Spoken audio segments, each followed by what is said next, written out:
설레지 않으면 버려라, 이런 제목의 책이 있습니다. 이 책은 곤도 마리에라고 하는 일본 여성이 쓴 책인데요.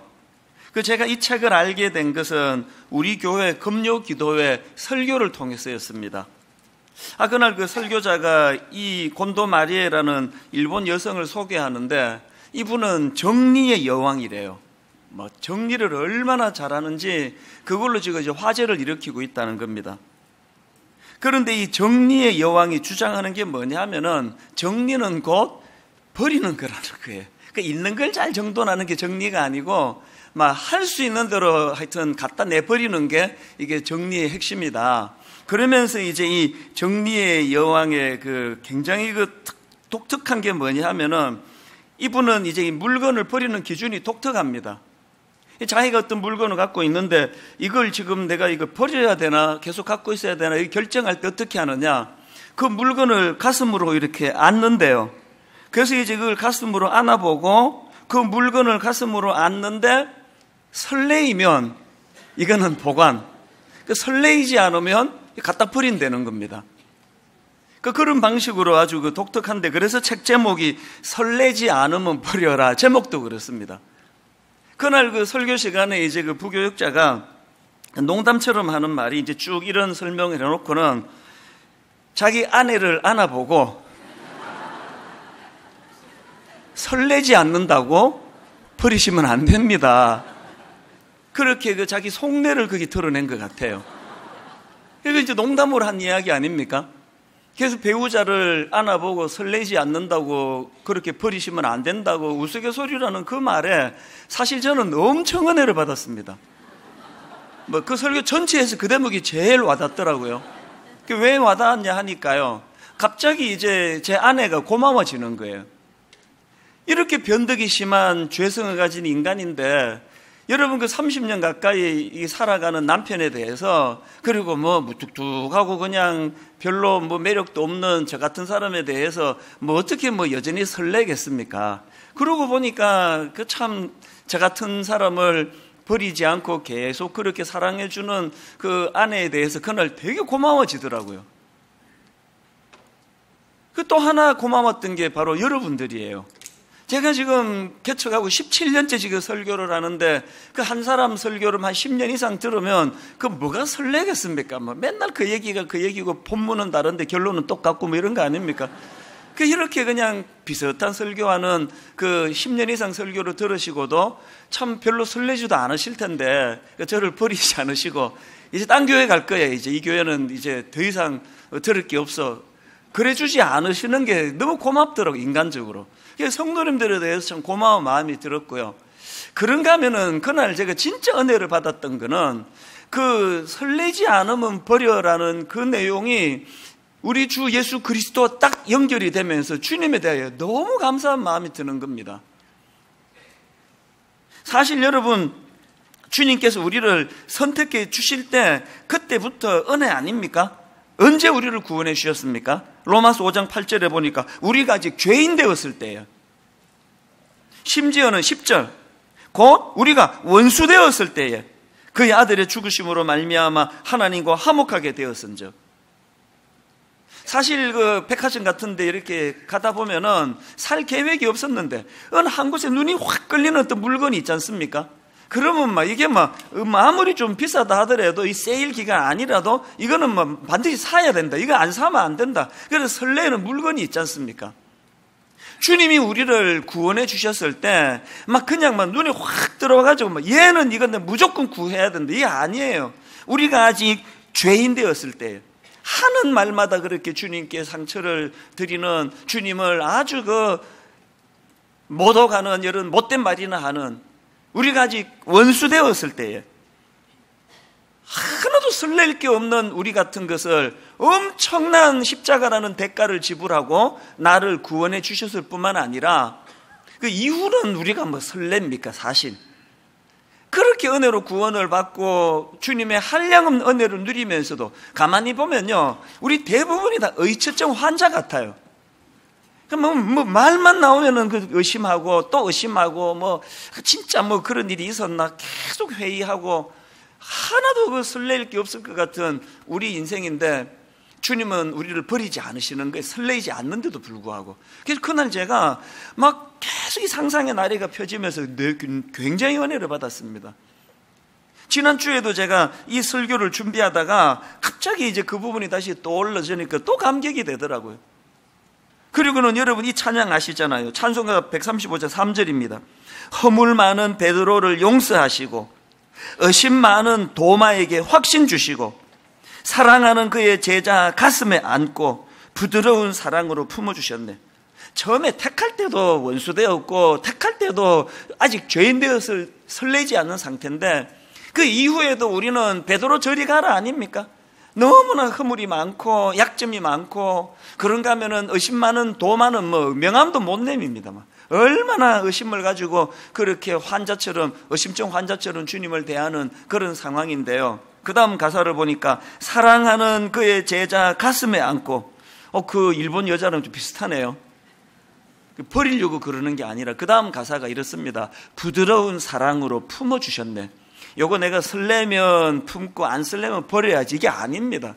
우리 어떤 조건으로 우리를 거두어 주시는 분이 아니라는 이게 너무나 제 마음에 감격이 되더라는 겁니다. 그래서 이 찬양의 후렴이요, 어저께나 오늘이나 영원 무궁히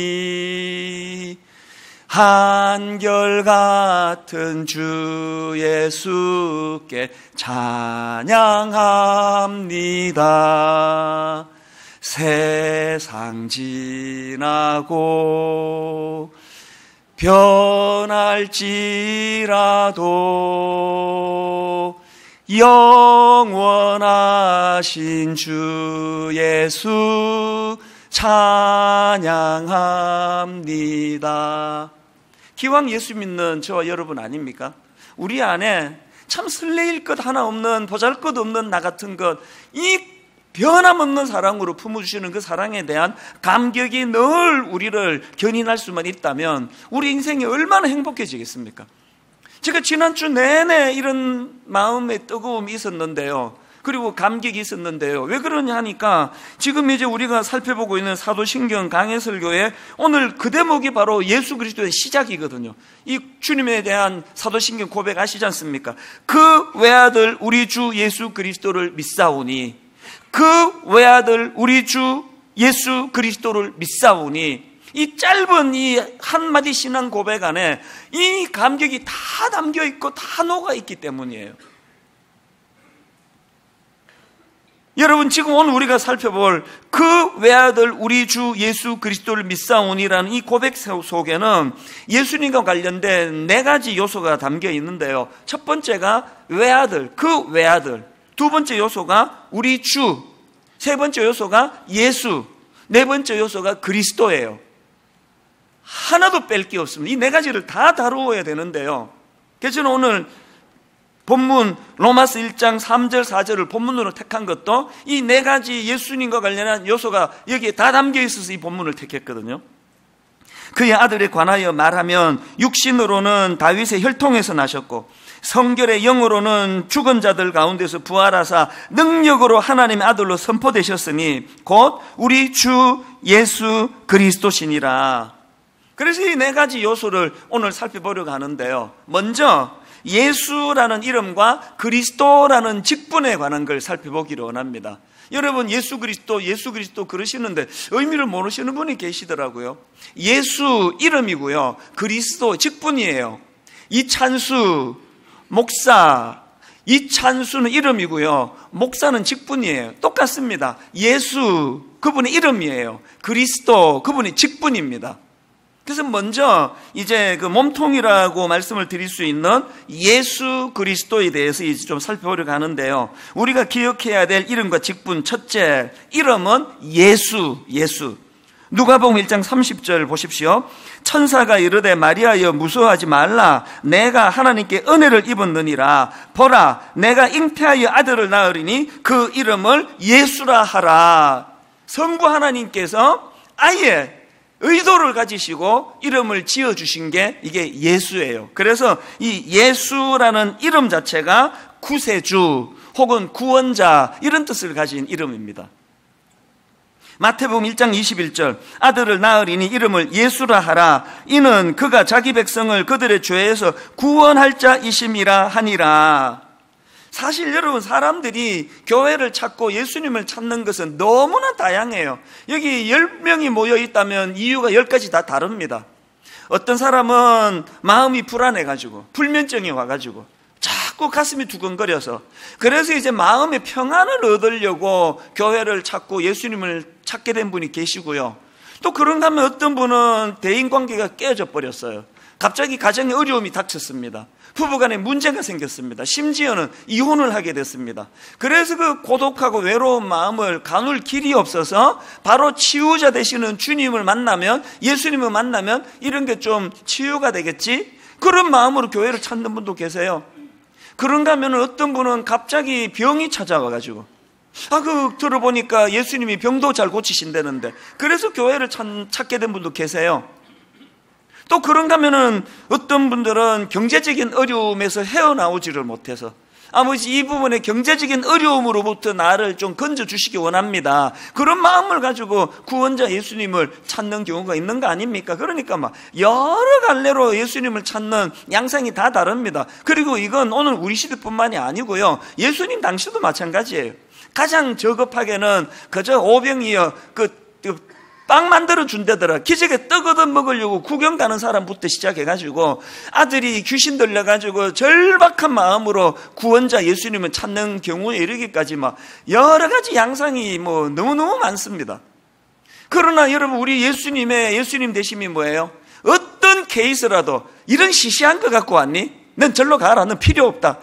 외면하지 않으시고 모두를 품으시는 주님, 그래서 모두에게 구원자가 되시는 분이 예수님인데요, 우리 이거 알고 믿잖아요. 알고 이것도 필요하고, 병 고침도 필요하고, 외로움을 고치는 것도 필요하고, 불면증 고치는 거, 병 고치는 거 다 구원자 예수님의 영역에 다 들어가는데요, 그런데 궁극적으로 가장 중요한 이 구원자라는 뜻을 가진 예수라는 이름의 근원적인 의미는, 여기서 구원자라는 것은 죄로부터의 구원이라는 사실을 알고 있자는 거예요. 이 죄로부터의 구원. 마태복음 1장 21절 아들을 낳으리니 이름을 예수라 하라. 이는 그가 자기 백성을 그들의 죄에서 구원할 자이심이라 하니라. 병 고쳐주신 거, 귀신 쫓아내주신 거, 외로움의 문제를 해결해 주신 거, 이 전부 이거 별책부록이에요. 가장 중요한 거는 죄로부터의 구원. 그래서 주님이 하셨던 수많은 사역, 이것들보다 가장 중요한 게 십자가예요. 십자가로 인하여 우리가 죄 용서함을 받았다. 하나님과의 관계가, 원수 맺은 하나님의 관계가 회복이 되었다. 이게 구원자의 의미라는 걸 기억하셔야 된다는 겁니다. 그런가 하면은 구원자 되심과 관련해서 또 기억할 게 있는데요, 예수님은 우리의 구원자 되시는데 나의 유일한 구원자가 되신다는 것을 선포하는 게 바로 이런 거예요. 그래서 제가 이 자리에서 나는 예수님 믿습니다, 이 말은 이런 뜻이에요. 나는 예수님 믿습니다, 이 말은요, 나는 예수님만 믿습니다, 이런 뜻이에요. 그래서 제가 나는 예수님 믿습니다 그러는데 예수님도 믿습니다 그러면 저는 크리스찬이 아니에요. 이게 구원자 되시는 예수님의 유일성, 이걸 고백하는 거예요. 나는 예수님도 믿습니다, 만몬 신도 믿습니다, 이렇게 하는 건 신앙이 아니에요. 그래서 하이델베르크 요리 문답 29문에 이런 질문이 나옵니다. 왜 하나님의 아들을 구세주라는 뜻의 예수라고 부릅니까? 그 답을 잘 보십시오. 그가 우리를 죄에서 구원하셨기 때문입니다. 구원은 오직 예수께 있으니 다른 곳에서 구원을 찾는 것은 소용없는 일입니다. 오늘 여러분, 예수라는, 구원자라는 뜻을 가진 예수라는 이름을 우리가 다시 한번 되뇌일 때 이 사실을 꼭 인식하게 되기 바랍니다. 제일 좋은 건 이렇게까지 표현하면 좋은 거예요. 나는 예수님만 믿습니다. 이게 나 예수 믿습니다예요. 그런가 하면 또 한 가지, 주님의 구원자 되심과 관련해서 기억해야 될 게 뭐냐, 우리가 구원자라는 뜻을 가진 예수라는 이름을 되뇌일 때 뭘 전제로 하는 거예요? 나는 구원이 필요한, 나는 구원자가 필요한 죄인이라는 사실을 인식하는 거예요. 근데 예수 이름을 부를 때마다 나는 구원자가 필요한 죄인이라는 사실. 사도행전에 보면은 그 복음을 듣는 사람들의 반응이 너무나 흥미로운 게 하나 나오고 두 대조가 나오는데요. 자, 먼저 사도행전 7장 54절을 보십시오. 그들이 이 말을 듣고 마음에 찔려 어떤 반응을 나오느냐? 그를 향하여 이를 갈거늘. 예수라는 이름이 나오면 너는 죄인이야. 이 정죄가 반드시 들어가니까 사람은 자기의 약점을 드러내는 걸 싫어해요. 화가 나는 거예요. 그를 향하여 이를 갈거늘. 그런데 여러분, 사도행전 2장에 그 부흥의 역사가 일어날 때 똑같은 마음에 찔려라는 결과가 나오는데 그 반응은 완전히 다릅니다. 자, 사도행전 2장 37절. 그들이 이 말을 듣고 마음에 찔려 베드로와 다른 사도들에게 물어 이르되 형제들아 우리가 어찌할꼬. 이 마음에 찔려라는 공통된 자극 앞에서 너무나 다른 반응을 보이고 있는 두 모습 기억하십니까? 묻습니다. 여러분은 지금 마음에 찔려라는 공통적인 감정이 찾아왔을 때 사도행전 7장의 반응을 보이십니까? 사도행전 2장의 반응을 보이십니까? 그저 설교라는 건 복이나 빌어주고 잘한다 그러고 뭐 죄 지어도 상관없다 그러고 그저 당신은 무조건 복 받을 수밖에 없다는 식으로 이런 설교만 기다리고 계시면요, 여러분은 사도행전 7장의 신자일 확률이 많고 그 굉장히 위험한 상황이에요. 마음에 찔려 그를 향하여 이를 갈거늘. 이거 안 됩니다.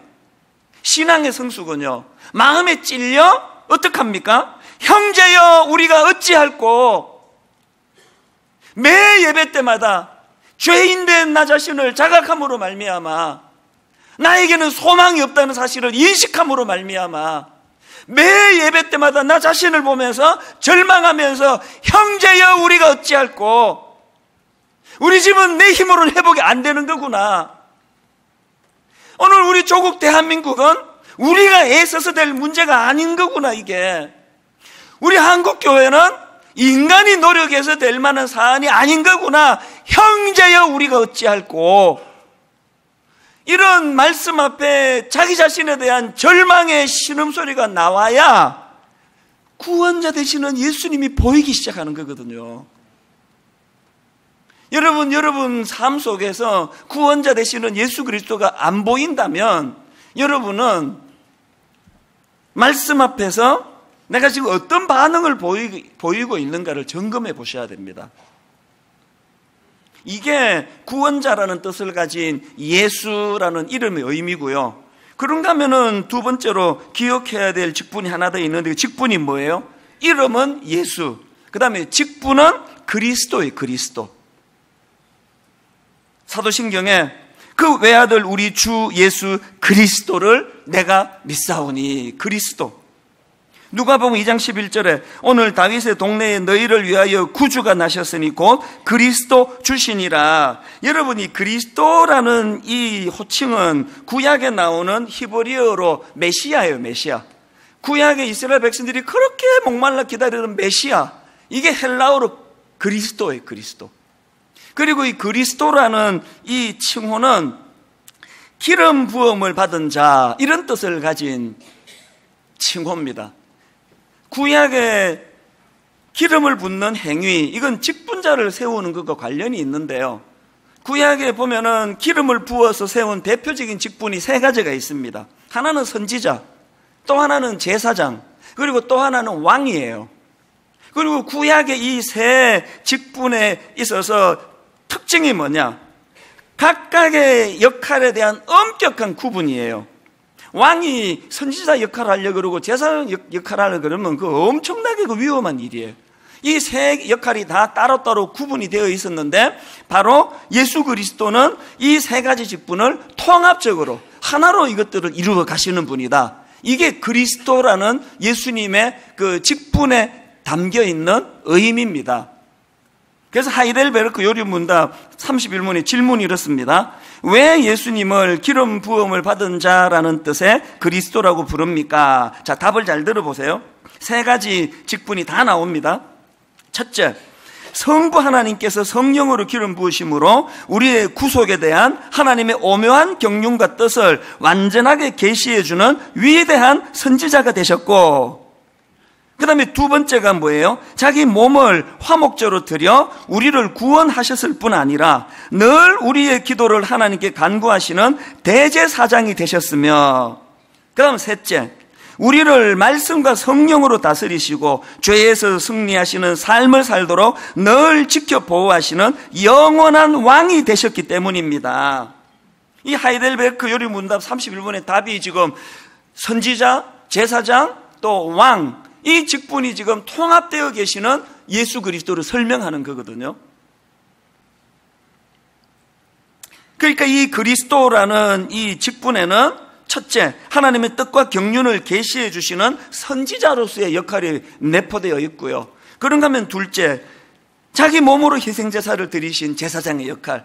구약의 제사장들 보면은 짐승을 희생시켜가지고 그것을 이제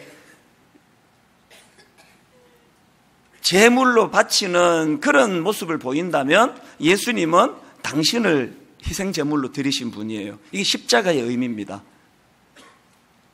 그런가 하면은 왕으로서 혼미한 우리, 갈 바를 알지 못하는 우리를 다스리시고 통치하시는 왕의 역할을 행하시는 분이다. 이게 그리스도라는 그 직분 안에 담겨져 있는 삼중적인 의미예요.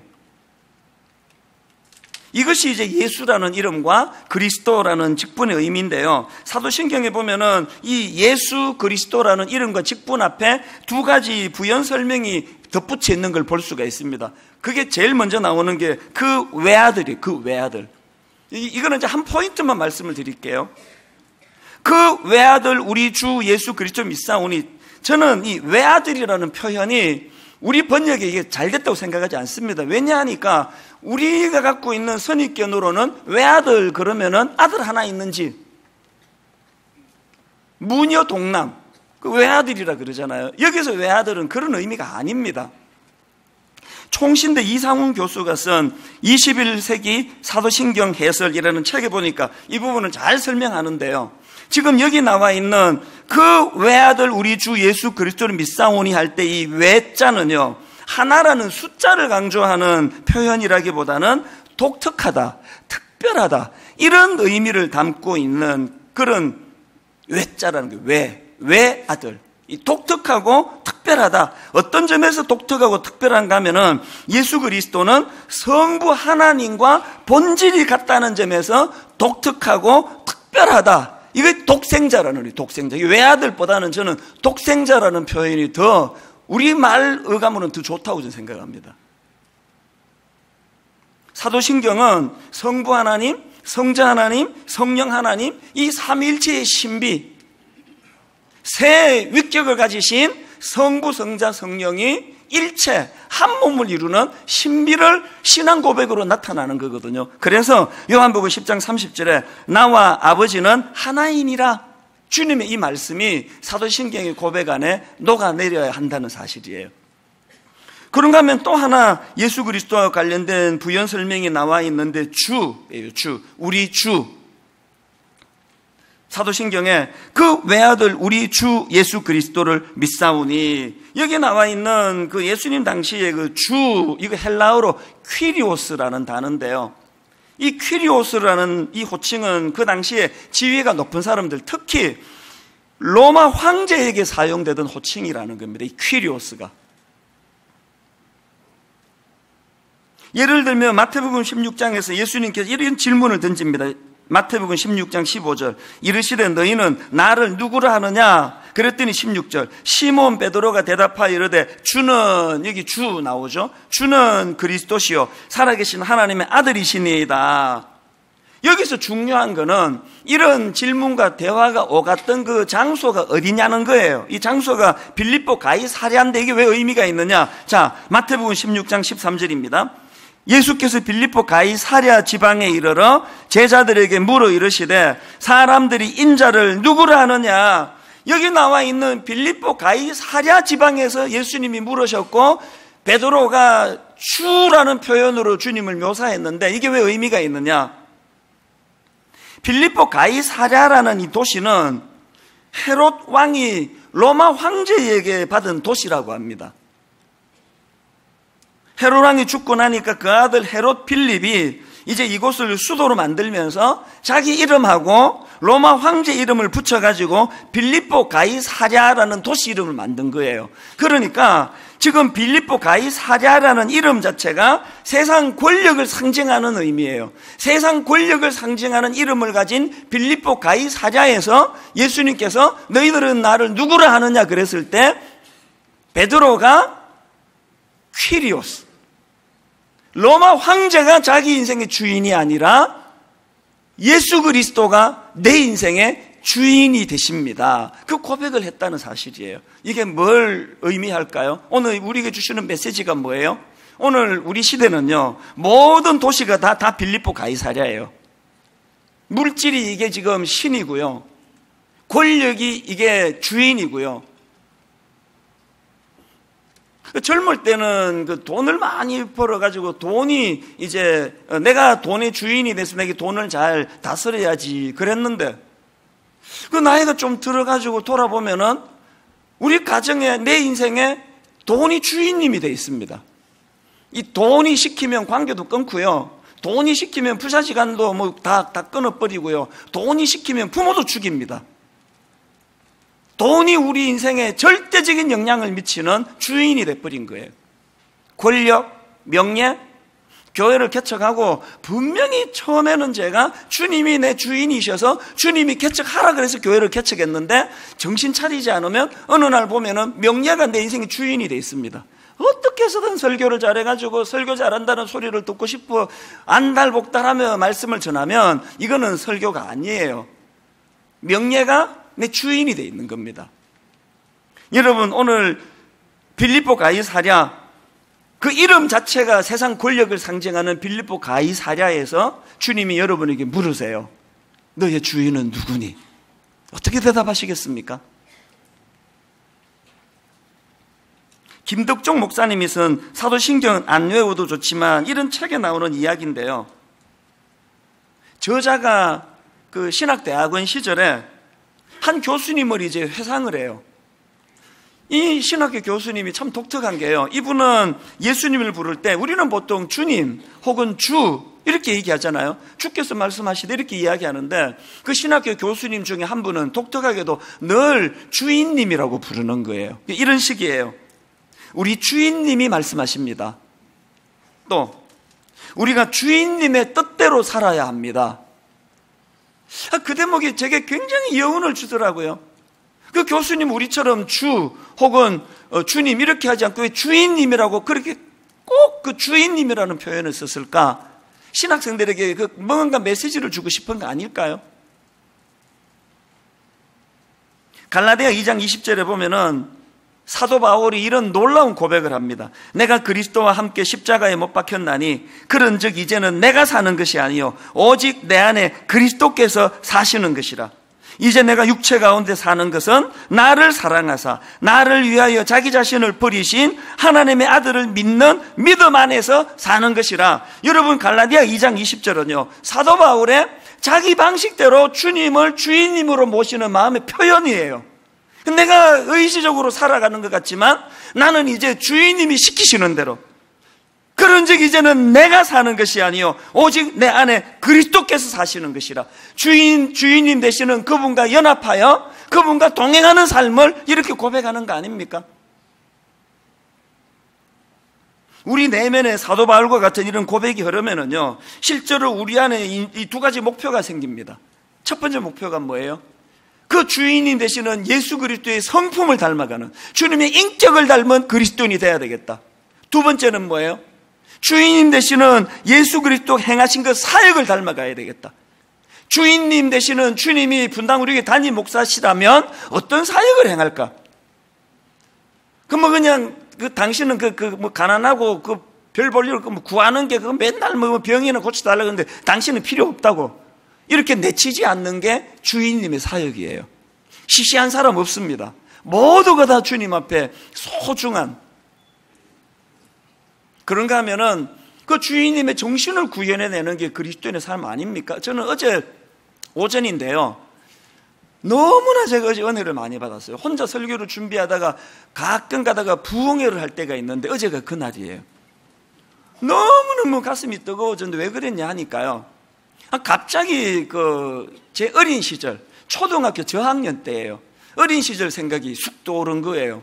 그때 저는 이제 막 이렇게 꼬불꼬불 골목길 맨 끝에 집에 살았거든요. 그리고 맨 끝에 집에 우리가 살고 바로 그 앞에 기문이 기무이 그랬는데, 이 기문이라고 하는 저보다 한 살 어린 그 동생인지 친구인지 그렇게 살았는데, 그 기무이라는 얘도 보통 성격이 아니고, 이제 어릴 때 얘기니까 너무 막 심각하게 듣지는 마세요. 한 성깔하고 저는 또 두 성깔하고 막 고집도 세고, 그래서 막 그 기무이라는 애하고 많이 싸웠어요. 막 치고받고도 싸우고 금방 또 풀고 또 싸우고 풀고 그랬는데요, 내가 이해가 안 되는 게 하나 있었습니다. 내 두 어머니가 이해가 안 됐는데, 한 분은 기무이 엄마예요. 이분은 애들끼리 치고받고 싸우고 그러면요, 꼭 그거를 문제를 삼아요. 그래서 이제 막 치고받고 싸우고 들어가서 이제 한숨 자고 있으면요, 공포의 소리가 이거예요. 찬수 엄마요! 이 저한테 공포예요. 그 기무이 엄마가 자기 아들 데리고 집 앞에 문을 쾅쾅쾅 두드리면서 찬수 엄마요! 이게 복잡한 시간이에요, 그거. 그러면 이제 막 어머니가 나가서 문을 여시면은 이제 막 소리 지르면 화를 내시는 기억이 어렴풋이 지금도 나거든요. 얘 지금 꼴 보라고, 이게 찬수가 이렇게 했다고. 그 집 아들도 나를 이렇게 만들었는데, 막 이제 이렇게 막 뭐라고 항의를 하면요, 내가 두 번째 이해가 안 되는 어머니가 우리 어머니예요. 한 번도 내 편을 들어주신 적이 없어요. 막 이렇게 그쪽에서 항의하면은 어떻게 해서든 저를 불러내가지고 네가 잘못했네, 네 사과해라. 이게 얼마나 이게 화가 나는 일인지 아세요? 아니, 저 집 엄마는 과하게 자기 아들 편을 들어가지고 저렇게 그냥 당당하게 나오는데, 왜 우리 엄마는 왜 내 편을 안 들어주시느냐고, 왜 맨날 나보고 잘못했다 그러느냐고. 제가 믿기로는요, 저희 어머니는 5남매 중에 막내 중에도 전 뚝 떨어지는 늦게 난 막내이기 때문에 저를 제일 사랑하신다고 저는 믿거든요. 정말 지금도 어머니 저를 너무 사랑하세요. 아니, 그렇게 사랑하는 아들이 지금 이렇게 억울하게 지금 항의를 받고 있는데 왜 내 편을 안 들어주시느냐고. 왜? 어제 아침에 그 생각이 불쑥 들었는데 이렇게 눈물이 핑 돌기 시작한 게 뭔지 아세요? 우리 어머니 음성이 들리는 것 같아가지고요, 이런 소리가 들리는 것 같은 거. 어제 아침에 저를 달래며 하시는 말씀, 우리는 예수 믿는 가정이잖아. 저 집은 예수 안 믿잖아. 우리 예수 믿잖아.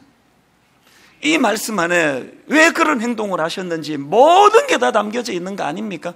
그래서 제가 어제 아침에 그 어린 시절이 떠올려지니까 갑자기 이렇게 울컥해지는데, 눈물을 줄줄 흘리게 만든 성경 구절 하나가 불쑥 떠오른 겁니다. 이사야 53장에 보면은요, 예수님께서 우리의 그리스도가 되어주시기 위하여, 우리의 주님이 되어주시기 위하여 겪으셔야 했던 그 말로 다 알 수 없는 고난을 이렇게 표현하고 있습니다. 예언의 말씀을요. 이사야 53장 3절부터 한번 보십시오. 그는 멸시를 받아 사람들에게 버림받았으며 간고를 많이 겪었으며 질고를 아는 자라. 마치 사람들이 그에게서 얼굴을 가리는 것 같이 멸시를 당하였고 우리도 그를 귀히 여기지 아니하였도다. 그는 실로 우리의 질고를 지고 우리의 슬픔을 당하였거늘 우리는 생각하기를 그는 징벌을 받아 하나님께 맞으며 고난을 당한다 하였도다. 그가 찔림은 우리의 허물 때문이요 그가 상함은 우리의 죄악 때문이라. 그가 징계를 받음으로 우리는 평화를 누리고 그가 채찍에 맞음으로 우리는 나음을 받았도다. 그런가 하면 그 다음 7절에서 제 마음이 어제 무너져 버린 게 7절이에요. 그가 곤욕을 당하여 괴로울 때에도 그의 입을 열지 아니하였으며 마치 도수장으로 끌려가는 어린 양과 털 깎는 자 앞에서 잠잠한 양같이 그의 입을 열지 아니하였도다.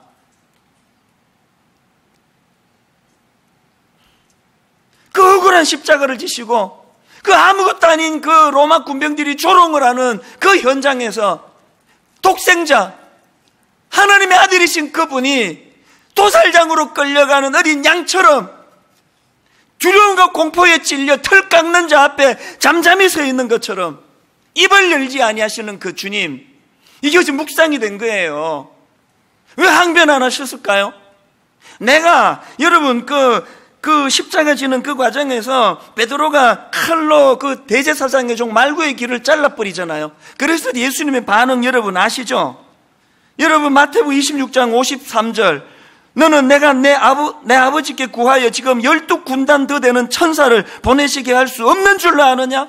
내가 힘이 없어 안 하는 줄 아느냐? 근데 왜 안 하시느냐? 그 다음 54절을 보세요. 내가 만일 그렇게 하면 이런 일이 있으리라는 성경이 어떻게 이루어지겠느냐 하시더라.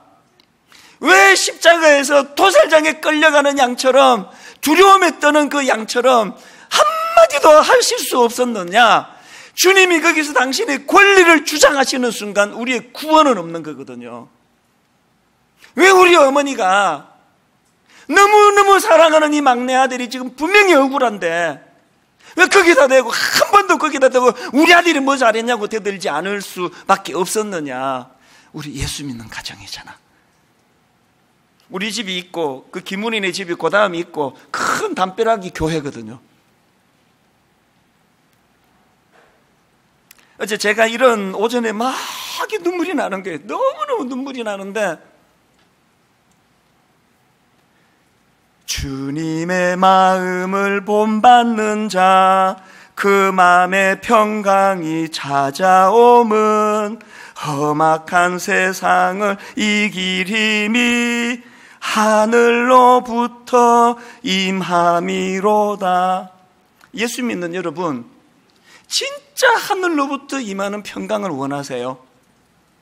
정말 하늘로부터 임하는 평강을 원하신다면요, 그 다음 가사를 뼈에 새기셔야 됩니다. 주님의 마음 본받아 살면서 그 거룩하심 나도 이루리. 이 끝에 이 찬양 한마디가 저는 한국교회의 대안이라, 유일한 대안이라고 저는 믿습니다. 이 방식으로 안 됩니다. 힘과 힘으로 대항하는 거 안 됩니다. 죽는 길인데, 십자가에서 한마디 변명을 못하는 길인데. 그래서 저는요, 이 말씀을 준비하면서 무엇보다도 오늘 여러분이 우리 어머니처럼 예수 믿는 것 때문에 소리 한번 제대로 못 내고, 예수 믿는 것 때문에 억울한 일 당하고 그 과정에서 상처를 받은 분이 계시다면 오늘 성령님이 여러분에게 이 한마디 진짜 들려주시면 좋겠습니다. 그 한마디가 뭐냐? 요한복음 16장 33절, 이것을 너희에게 이르는 것은 너희로 내 안에서 평안을 누리게 하려 함이라. 세상에서는 너희가 환난을 당하나 담대하라. 내가 세상을 이기었노라. 힘을 가지고, 더 큰 힘을 가지고 누르는 것이 세상에 이기는 방식이라면 오늘 주님은 여러분에게 이 말씀 주시면 좋겠어요. 아니야, 네가 이기는 거야. 분명히 네가 손해를 봤는데 그게 네가 이기는 거야. 주님이 우리에게 그렇게 한 말씀만 들려주신다면 다시 용기를 내서 도살장에 끌려가는 양처럼 침묵하는 자리로 갈 수 있을 것 같아요. 오늘 저는 결론을 맺으면서요, 매 여름마다 제가 그렇게 하지만 이번 여름에도 비장한 마음으로 몇 주간 설교를 내려놓습니다. 이미 잡혀있는 미국 집회, 이거 내 취소만 할 수 있으면 취소하고 싶은 마음이에요. 왜? 이번 여름에 침묵하고 싶어서요. 너무너무 할 말이 많고 변명이 많고 해명이 많고, 오늘 이런 상황에서 하나님, 주님처럼 침묵하기 원합니다. 손해보는 것이 이기는 것이고 진 것 같았는데 그것이 승리고, 결론 이렇게 맺습니다. 대안은 예수 그리스도세요. 설레지 않으면 버리라고 대놓고 책을 쓰고 하는 그 일본 여자분과 달리 전혀 설렐 게 없는 우리 인생인데도 불구하고 너무나 존귀하게 우리를 인정해 주시는 그 주님의 은혜가 우리에게 충만하게 될 때, 우리도 주님의 방식, 십자가의 방식, 그래서 진 것 같았는데 이기고 손해본 것 같았는데 그렇지 않은 이 영적인 주님의 길이 무언지를 조금 맛이라도 보면서 그렇게 신앙생활 하게 될 줄로 믿습니다. 우리 찬양을 같이 한번 불러보시면 좋겠는데요. 주님의 마음을 본받는 자, 그 마음의 평강이 찾아오면 험악한 세상을 이길 힘이 하늘로부터 임함이라. 주님의 마음 본받아 살면서 그 거룩하심 나도 이루리. 우리 가사를 생각하시면서 함께 찬양하며 또 말씀을 정리합니다.